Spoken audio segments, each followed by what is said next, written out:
आज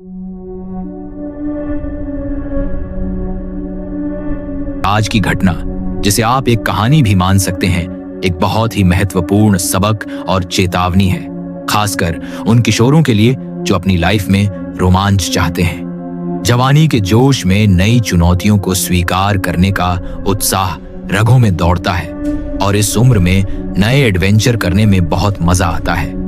इसी एडवेंचर की तलाश में ये लोग अलौकिक शक्तियों के पास पहुंच जाते हैं, खासकर ऐसे प्रयोगों और खेलों के पास जिनके बारे में वे न तो जानते हैं और न ही समझते हैं। यही उनके लिए जीवन की सबसे बड़ी सजा बन जाती है। भरत ने अपने 3 दोस्तों के साथ 9वीं कक्षा में ऐसी ही एक गलती की, जिसकी वजह से उनकी जिंदगी एक अलग ही दिशा में चली गई। आज भी जब वह उस पल को याद करते हैं तो उन्हें बहुत पछतावा होता है। इस घटना के जरिए वह उन सभी टीनेजर्स को यह संदेश देना चाहते हैं कि इन चीजों से खेलें नहीं, बस सुने जैसा मैं आपको सुना रहा हूं, देखें और फिर जाने दें। आपने वीजी बोर्ड, जिसे हम ऑइजा बोर्ड भी कहते हैं, का नाम जरूर सुना होगा और कभी न कभी आपके मन में जरूर आया होगा कि क्यों ना मैं भी इस बोर्ड से खेलूं और देखूं कि क्या वाकई कोई आत्मा आती है या नहीं। आप तो क्या, कई बार मेरे दिमाग में भी ऐसा आता है कि एक वीजी बोर्ड का सेटअप बनाकर उसका वीडियो बनाऊं, लेकिन फिर मुझे लगता है कि जब मैं सबको कह रहा हूं कि यह काम नहीं करना है, तो मैं वह काम क्यों करूं? क्योंकि ये ऊर्जाएं घूमती रहती हैं, भटकती रहती हैं। अगर गलती से वे आपके पास आ गईं, जैसा यहां हुआ, तो आपकी जिंदगी बर्बाद कर सकती है। तो चलिए देखते हैं कि भरत और उसके दोस्तों के साथ क्या हुआ। ये सभी लोग मसूरी के एक मशहूर बोर्डिंग स्कूल में पढ़ते थे। ये 4 दोस्त थे जो भारत के 4 अलग अलग कोनों से आए थे। भरत जो असम से था, त्रिभुवन बेंगलुरु से, हबील जम्मू और कश्मीर से और पारस उत्तराखंड से। इन चारों को इनके माता पिता ने 3री कक्षा से ही इस बोर्डिंग स्कूल में भेज दिया था और तभी से वे एक दूसरे के बहुत अच्छे दोस्त बन गए थे। वे साथ में सोते थे, साथ में खाते थे और हर शरारत में साथ रहते थे। सब कुछ बढ़िया चल रहा था जब तक कि वे 9वीं कक्षा में नहीं पहुंचे। ये बात 2010 की है। उनके फाइनल एग्जाम से पहले त्रिभुवन घर गया हुआ था और जब वह वापस आया तो अपने कजिन से एक नया एडवेंचर सीख कर आया था। उस रात जब त्रिभुवन आया तो कोई भी नहीं सोया, सब बातें कर रहे थे और फिर त्रिभुवन ने इन सब को वह नया एडवेंचर और रहस्य बताया जो वह सीख कर आया था। उसने कहा कि उसने घर जाकर वीजी बोर्ड बनाना सीखा है और अब वे उसको यहाँ ट्राई करेंगे।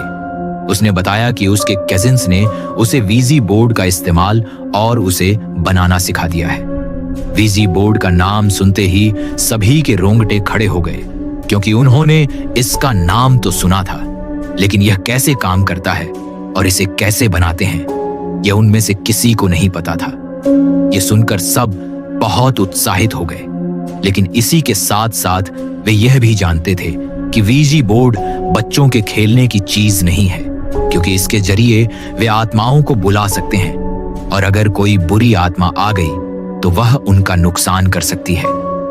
जैसा कि आप जानते हैं, वीजी बोर्ड एक बोर्ड होता है जिस पर अक्षर और हाँ और नहीं लिखा होता है और एक प्लैंचेट, लकड़ी का दिल के आकार का टुकड़ा जिसमें एक सिक्का लगा होता है, उस पर घूमता है। त्रिभुवन ने इन सब को समझाकर आश्वस्त किया कि यह बहुत मजेदार होगा। उन्होंने अगली रात इसे बनाने और खेलने का फैसला किया। वे सभी इस प्रोजेक्ट वीजी बोर्ड के लिए तैयार हो गए। अगली सुबह सभी बहुत उत्साहित थे। वे अपनी क्लास में गए और लंच के बाद त्रिभुवन वीजी बोर्ड तैयार करने के लिए लाइब्रेरी चला गया। बाकी तीनों अपनी क्लासेस में गए। शाम को डिनर के बाद वे सब एक कमरे में इकट्ठा हुए और त्रिभुवन से वीजी बोर्ड बनाने और खेलने के निर्देश लेने लगे।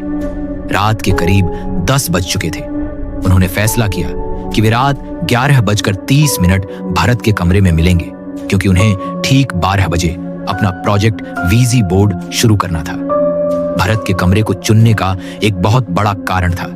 भरत के कमरे से लगा हुआ एक कमरा था जो जब से उन्होंने स्कूल ज्वाइन किया था तब से खाली पड़ा था।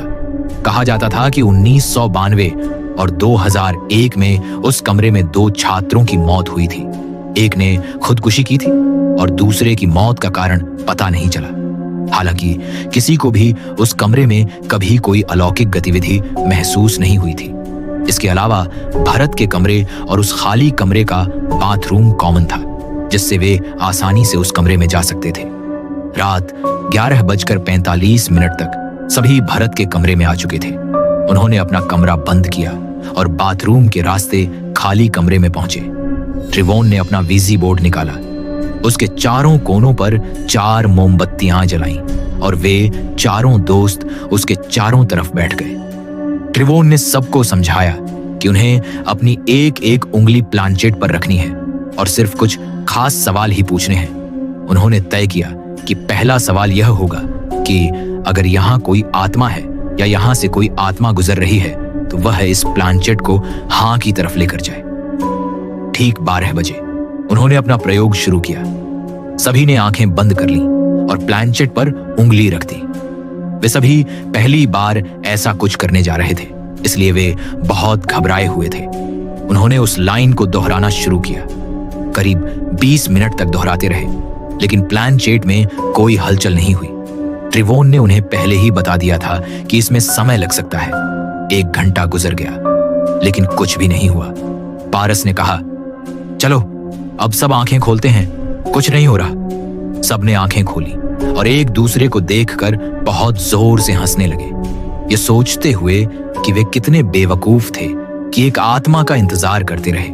सब उठे, कमरे की लाइट चालू की और एक बेड के कोने में बैठकर पंखा चला लिया। पंखा चलते ही सारी मोमबत्तियां बुझ गईं और वे आपस में बातें करने लगे कि कौन क्या सोच रहा था। बातें करते करते उन्हें पता ही नहीं चला कि कब रात के 3 बज गए। जब उन्हें समय का एहसास हुआ तो उन्होंने सोने का फैसला किया। ट्रिवोन ने कहा, मैं इस बेकार वीजी बोर्ड को फेंक देता हूं। और शायद यही उनकी सबसे बड़ी गलती थी। ट्रिवोन को ही पता था कि इस प्रयोग को पूरी तरह से बंद करना जरूरी था। जैसे ही ट्रिवोन ने बोर्ड को उठाया, उसके हाथ बुरी तरह कांपने लगे, क्योंकि प्लानचेट जो पहले केंद्र में था वह अपने आप हां पर जाकर रुक चुका था। सब उसके पास पहुंचे और पूछा, क्या हुआ? ट्रिवोन ने कांपते हुए वीजी बोर्ड की तरफ इशारा किया और इन सब ने अपनी आंखों से देखा कि प्लानचेट अपने आप हां पर पहुंच चुका था। ये देखकर सबकी आंखें फटी रह गईं और वे सब बुरी तरह से कांपने लगे। उनका दिमाग काम करना बंद कर चुका था, क्योंकि हर कोई जानता था कि जब उन्होंने बोर्ड छोड़ा था तो प्लानचेट बिल्कुल केंद्र में था। पंखा चल रहा था, लेकिन वह इतना शक्तिशाली नहीं था कि उस भारी प्लानचेट को हिला सके। उन्हें कमरे में एक अजीब सी ठंडक महसूस हो रही थी और वे डर के मारे वहां से भाग भी नहीं पा रहे थे। तभी हबील आगे आया। उसने गत्ते के बने वीजी बोर्ड को फाड़ दिया, प्लानचेट को तोड़कर उसके अंदर रखे सिक्के को मोड़कर खिड़की से बाहर फेंक दिया और फिर सब के सब उस कमरे से भागकर हबील और पारस के कमरे में चले गए और वहीं सो गए। वे सो तो गए, लेकिन रात भर जागे रहे और एक दूसरे से कोई बात नहीं की। अगली सुबह जब वे उठे तो उनके चेहरे थके हुए और डरे हुए थे। उन्होंने अपना रूटीन पूरा किया, लेकिन किसी से भी इस घटना के बारे में कोई बात नहीं की। वे बहुत जल्दी सोना चाहते थे। हालांकि उनके दोस्तों ने उनका हाल देखकर बहुत पूछा, लेकिन उन्होंने कुछ नहीं बताया। अगले दिन उन्हें खबर मिली कि ट्रिवोन को अस्पताल में भर्ती कराया गया है, क्योंकि वह रात को बहुत दर्द में चिल्ला रहा था और अपने बिस्तर से उठ नहीं पा रहा था। शाम को जब वार्डन ने उनसे पूछा कि क्या उनकी ट्रिवोन से कोई लड़ाई हुई थी, तो उन्होंने इनकार कर दिया। फिर वार्डन ने उन्हें ट्रिवोन की एक तस्वीर दिखाई, जिसमें उसके पूरे शरीर पर नीले निशान थे, जैसे किसी ने उसे बहुत पीटा हो। वे तीनों समझ गए कि ट्रिवोन की यह हालत क्यों हुई है। अब वे और भी ज्यादा घबरा गए थे और हमेशा साथ रहते और साथ ही सोते थे। 2-3 दिन बाद उन्हें पता चला कि ट्रिवोन का आधा शरीर लकवाग्रस्त हो गया है। ये सुनते ही वे समझ गए कि ट्रिवोन के साथ कुछ बुरा हुआ है और यह उसी रात के वीजी बोर्ड के प्रयोग की वजह से हुआ है। जब ट्रिवोन के माता पिता स्कूल आए तो वे उनसे मिले और उन्हें सारी बात बता दी। माता पिता ने बताया कि ट्रिवोन ने पहले भी उनसे वीजी बोर्ड के बारे में बात की थी और उन्होंने उसे मना किया था। उन्होंने यह भी कहा कि वे ट्रिवोन को हमेशा के लिए वापस ले जा रहे हैं और वह अब कभी स्कूल नहीं आएगा। यह सुनकर वे तीनों बहुत रोए और पछतावा करने लगे। 1 महीना गुजर गया और ट्रिवोन के जाने के बाद वे बहुत दुखी थे। फिर अगली बारी पारस की थी।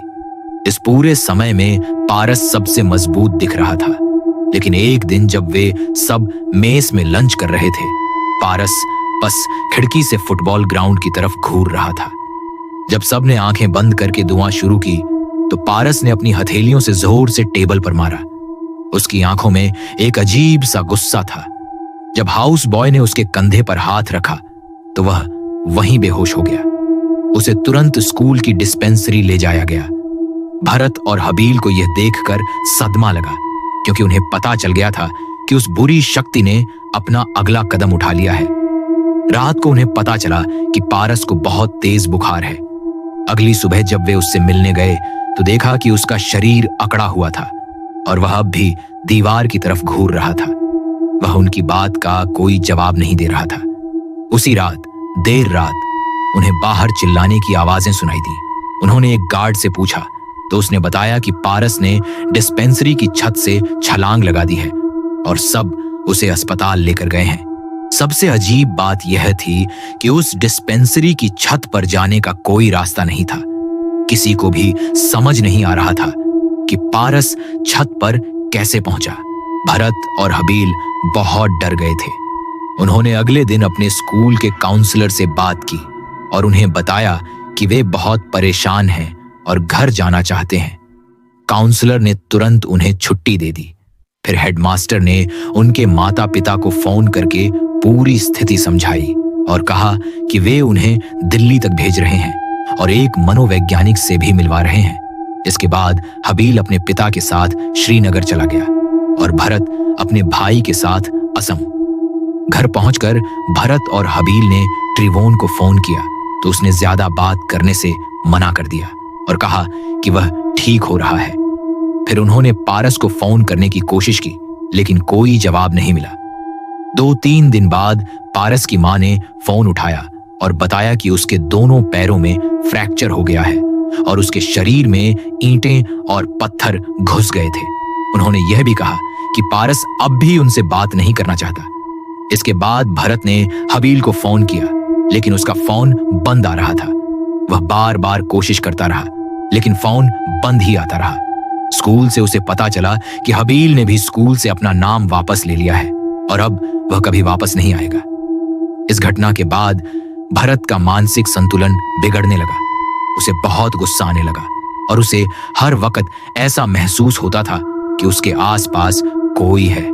वह जो भी खाता था उसे उल्टी कर देता था। जब डॉक्टर को दिखाया तो सभी रिपोर्ट्स नॉर्मल थीं। फिर वे एक जाने माने बाबा के पास उत्तर प्रदेश गए। बाबा ने बिना भरत के कुछ बताए पूरी कहानी सुना दी कि कैसे उन्होंने वीजी बोर्ड खेला था और एक बुरी आत्मा उनके साथ लग गई है। बाबा ने बताया कि उस बुरी आत्मा ने भरत पर काबू नहीं पाया था क्योंकि उसने एक अभिमंत्रित पानी पी लिया था। लेकिन उन्होंने यह भी बताया कि ट्रिवोन, पारस और हबील के भविष्य का उन्हें नहीं पता, क्योंकि जब तक उस आत्मा का इलाज न हो या वे मर न जाए वह उनका पीछा नहीं छोड़ेगी। बाबा ने भरत के लिए एक पूजा की और उसे बताया कि अब वह बुरी आत्मा उसके पास कभी नहीं आएगी। इसके बाद भरत ने कई बार अपने दोस्तों से संपर्क करने की कोशिश की, लेकिन उनके फोन बंद थे। उनके पास कोई तरीका नहीं था कि वह उनसे संपर्क कर पाए।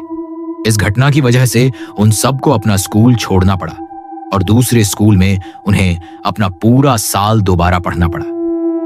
सबसे दुखद बात यह है कि इस घटना के बाद से वे चारों दोस्त आज तक दोबारा संपर्क में नहीं आए हैं।